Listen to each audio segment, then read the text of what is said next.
At the big tent of the rings, a man slammed his hand on the table in frustration, expressing his desire to be able to take over the capital. He blamed his abrupt transfer on the other prince for having a bad job. This man himself was the sixth prince, Lei Nu. Another prince interrupted, introducing as the eighth prince named Lai Mu, shared his own experience of being transferred despite his successful conquests with his troops. He bragged that he had taken 5 cities in a row and collected a bundle of city lord seals. Then another prince reacted, which was the fifth prince named Ka Temen. He boasted about killing numerous imperial generals and collecting their heads, and even suggested bringing their severed heads as proof of his accomplishments. Lei Nu belittled Ka Temen's act of killing a few generals, claiming it was nothing significant. He challenged the other princes to see who was truly powerful by proposing the idea of beheading the emperor's head. Temen countered Lei Nu's challenge with his own proposal for a competition, suggesting horseback riding or archery. Lei Nu responded by daring Temen to draw his sword and threatening to slit his mouth. Temen fired back, vowing to feed Lei Nu to the pigs in return.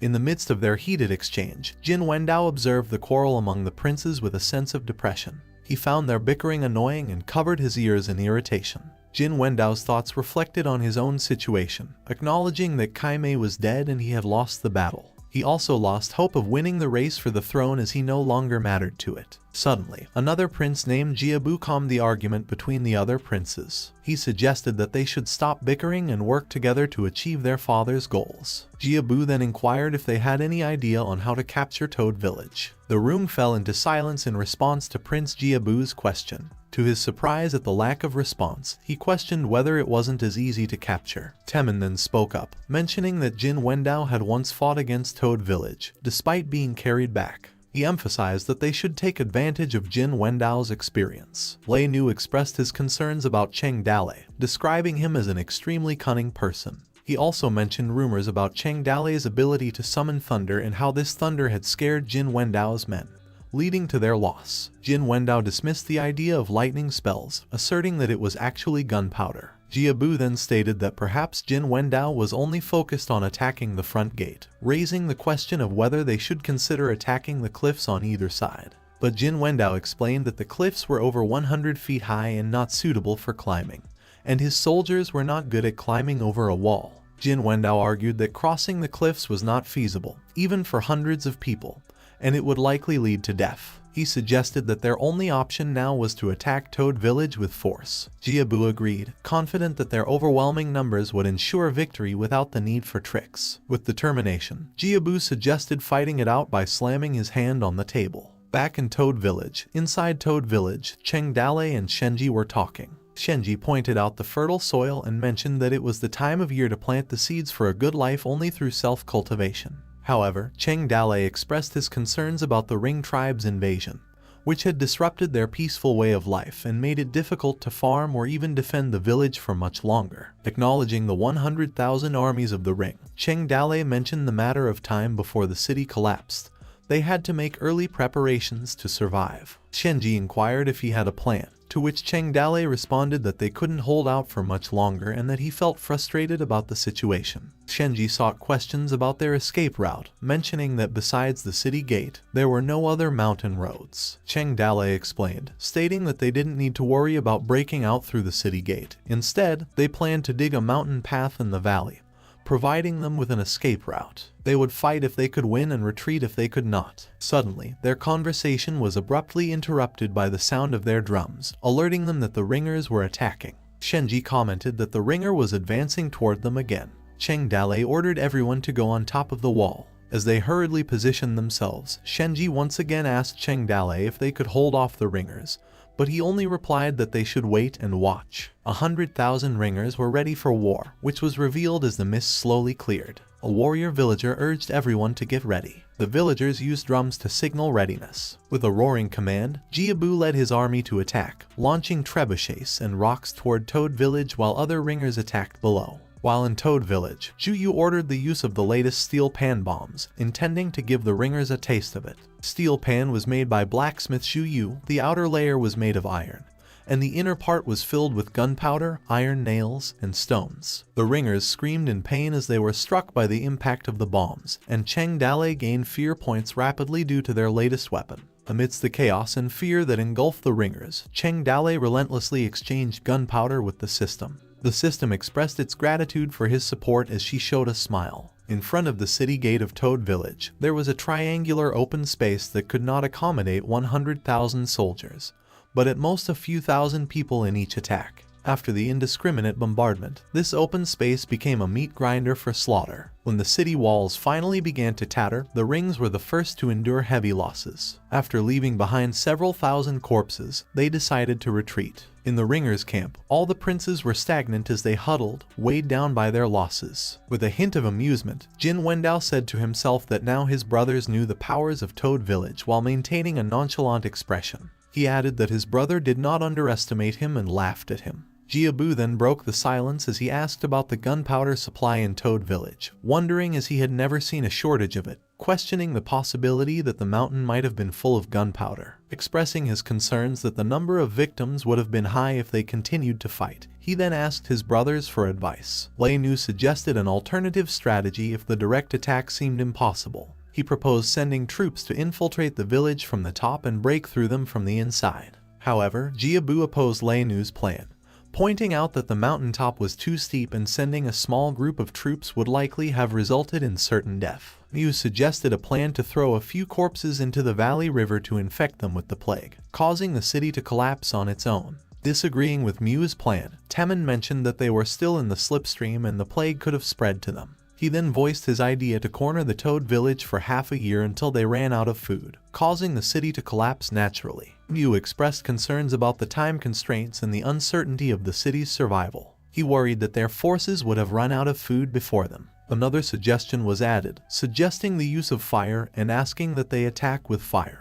Jiabu expressed concerns about using fire attacks due to the uncertainty surrounding Toad Village's gunpowder supplies. Frustrated with their indecision, Jin Wendao questioned the necessity of fighting Toad Village. Mu explained that Mount Qingnu was a strategic place, as troops from the Empire could have used it to launch attacks and defend against them easily. He also highlighted the need to guard against potential sneak attacks from Qingnu Mountain as they advanced south. However, Jin Wendao argued that Toad Village had a small fighting strength of 1,000 or 2,000 people, emphasizing that they couldn't have played a big role. Whether they defended themselves or faced sneak attacks from behind, they would have eventually had to leave the city and fight directly, reassuring his brother that there was nothing to worry about. Jiabu reminded Jin Wendao about their father's instructions to retrieve something from Qingnu Mountain, emphasizing the importance of the task. In a rude response, Jin Wendao stated that the thing from Qingnu Mountain couldn't have grown legs and run away. Highlighting the current issue at hand, Jin Wendao expressed his concern about the decreasing morale of their troops due to Cheng Dale's gunpowder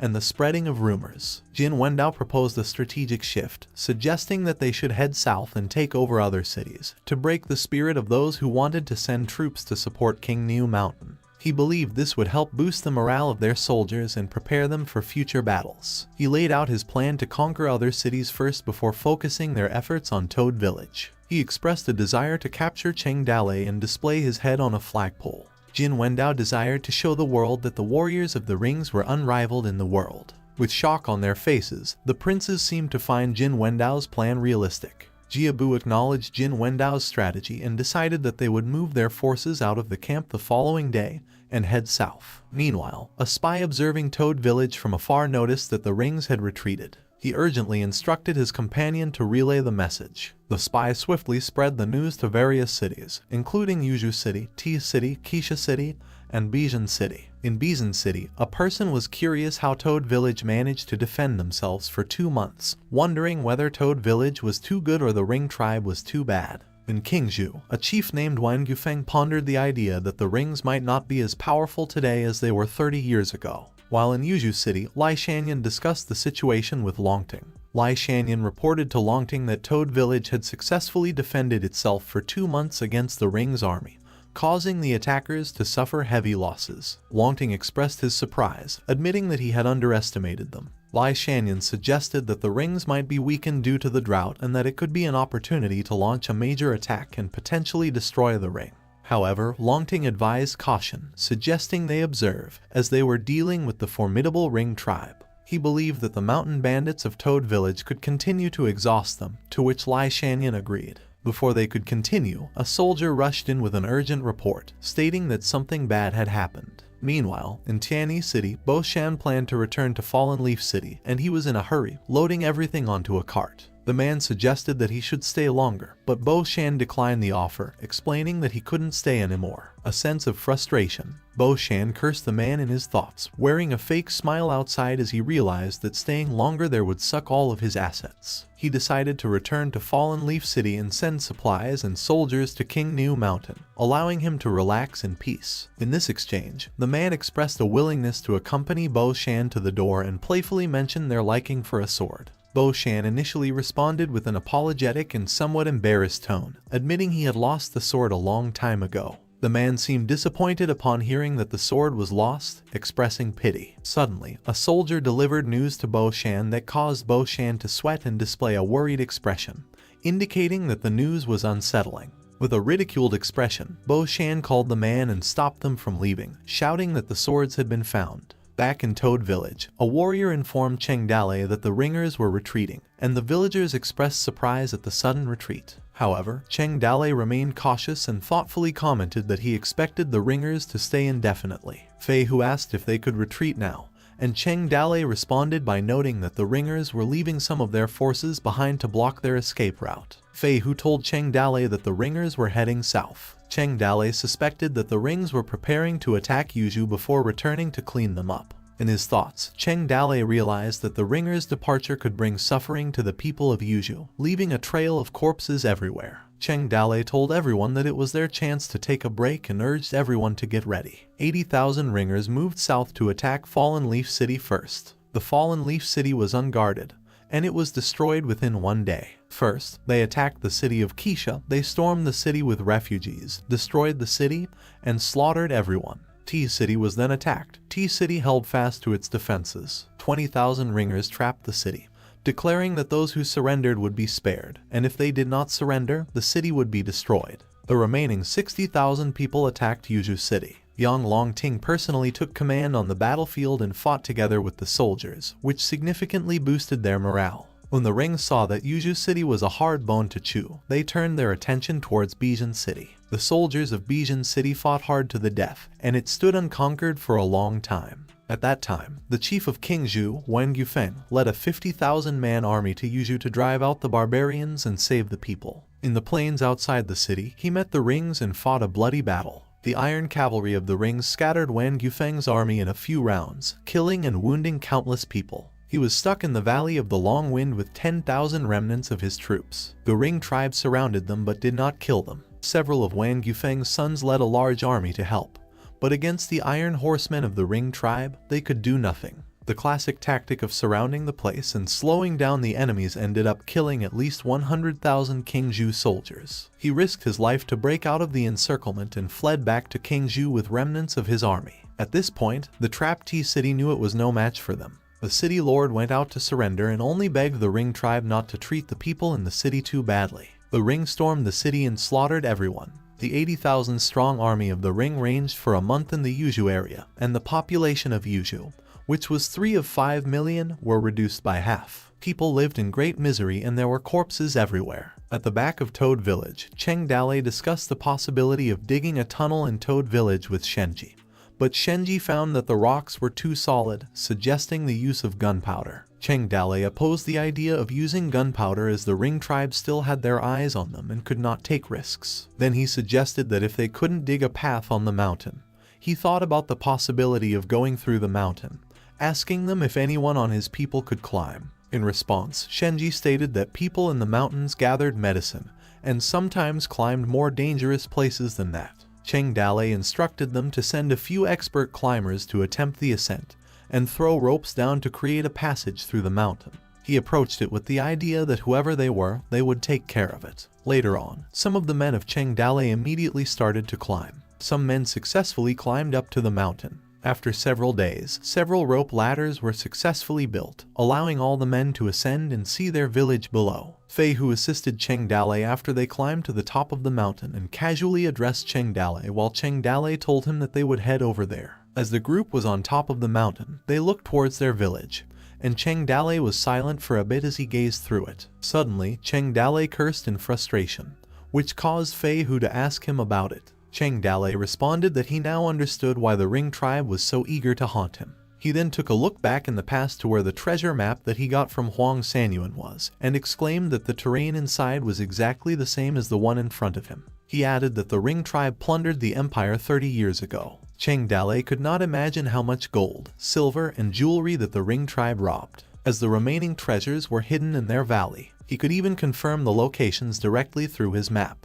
Acknowledging the situation, he made the decision that there was no time to waste to take the treasure out. And then on, Cheng Dale ordered Gao Fei Hu and Gao Fei Bao to take 500 of their warriors and escort the old, weak, women, and children from the village within 3 days, leading them south to a safer location, which Gao Fei Hu and Gao Fei acknowledged his order. Liu Bei sighed that every place outside the mountain was also being watched by the Ring tribe, making it difficult to leave. Cheng Dale answered that they must only move slowly in groups and at night. Liu Bei was doubtful about the plan because it was a race against time and the idea was to walk slowly. Cheng Dale reassured that there would be enough time, and after a short pause he called Guan Yu. He ordered Guan Yu to take 500 of their warriors to do something. But before he continued his word, Liu Bei interfered again, doubting Cheng Dale's words, stating that their village would be left with less than 1,000 of their warriors and worried if they could still defend the village. Cheng Dale promised that he would find a way to stall them and buy time for everyone. When Liu Bei sighed again, Cheng Dale could not control anymore and was so irritated that he threatened to beat him up to a pulp. Liu Bei was not pleased as he gazed at Cheng Dale in silence.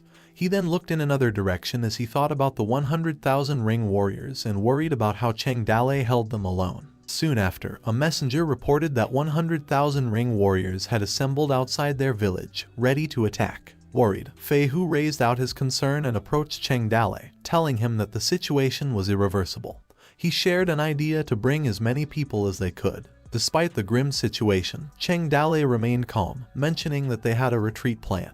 He then declared to his companies that he would show who was the boss. The 9 families of the Ring tribe were reunited as the Ring tribe's banner covered the sky, and their weapons and armor covered the field. After many days of fighting and usual, the morale of the Ring army was at its peak. With a roaring voice, Jiabu confidently ordered an attack, emphasizing the invincibility of the Ring's cavalry, which he believes to be unparalleled in the world. After a couple of hours in the Ring's camp tent, Jiabu reflected on the previous battle, describing it as a war of iron and stone. They discussed the successful breach of city gates and boasted about the southerners being defenseless who only ran for their lives like sheep. Jiabu was dismayed about capturing the Jinju and Yuju city as they were not broken but considered this as a small setback. Jin Wendao asked if the people of Iron River City were killed as they were still having a fierce fight with their soldiers and still wanted to fight against our cavalry. They taught them how to behave well, reminisced the time when he was so happy, and he had no time to wipe the blood on his sword as he kept cutting them up.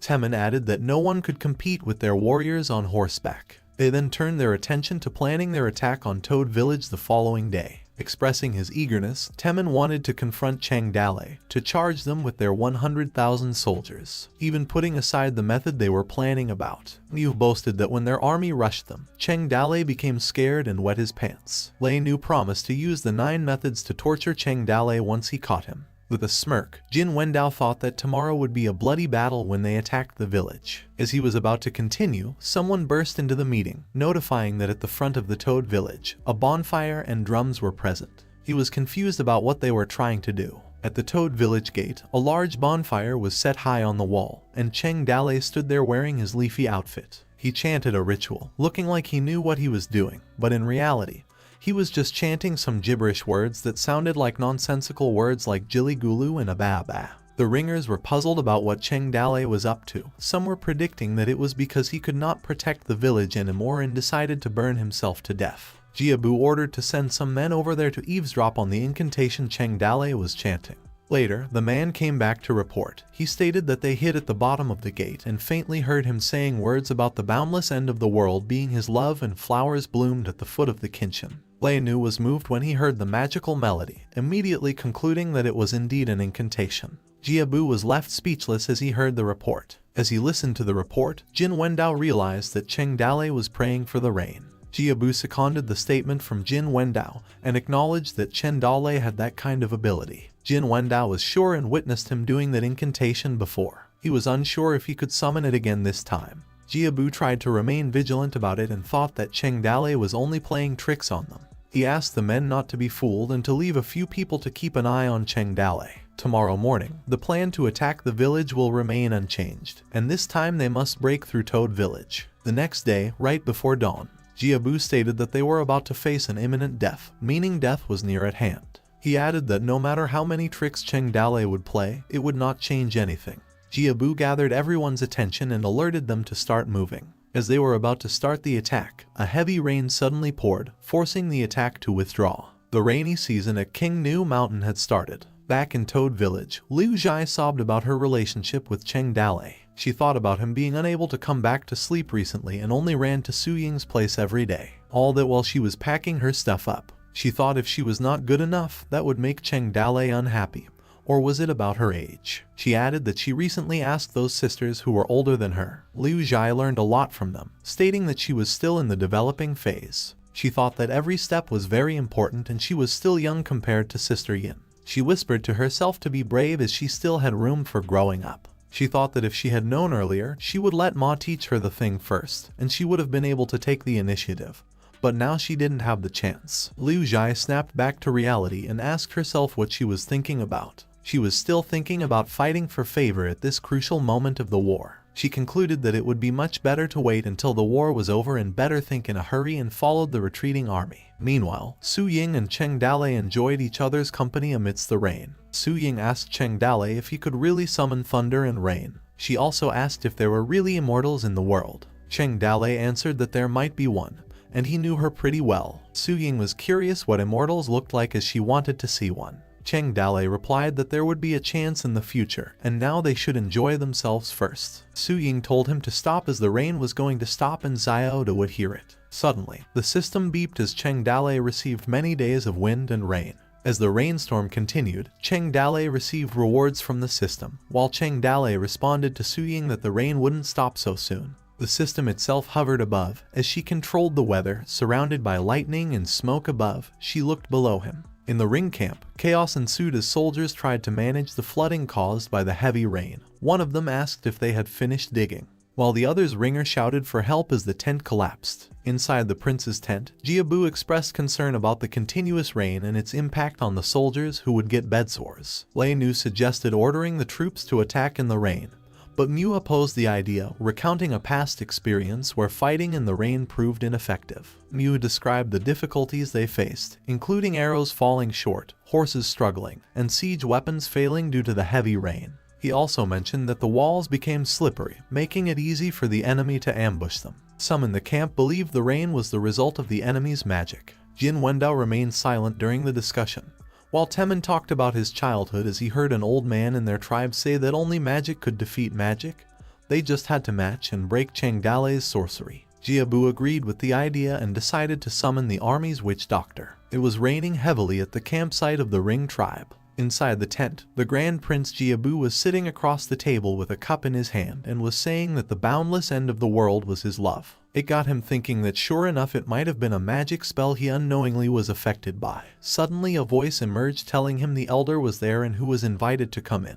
The witch doctor Sate-man arrived with an animal skull on his head with a large bead around his neck while holding its staff. Sate-man was told to pay respect to the princes who were taken aback when they saw him. The sixth prince Lei Nu asked if he was the most famous witch doctor of the tribe and said that he was really something else, while the eighth prince Lai Mu was amazed by his aura and that he was a professional. Jiabu asked to confirm that it was said he could invoke the gods. Sate-man replied that he believed in the everlasting heaven, and all the gods of the grassland accepted his service.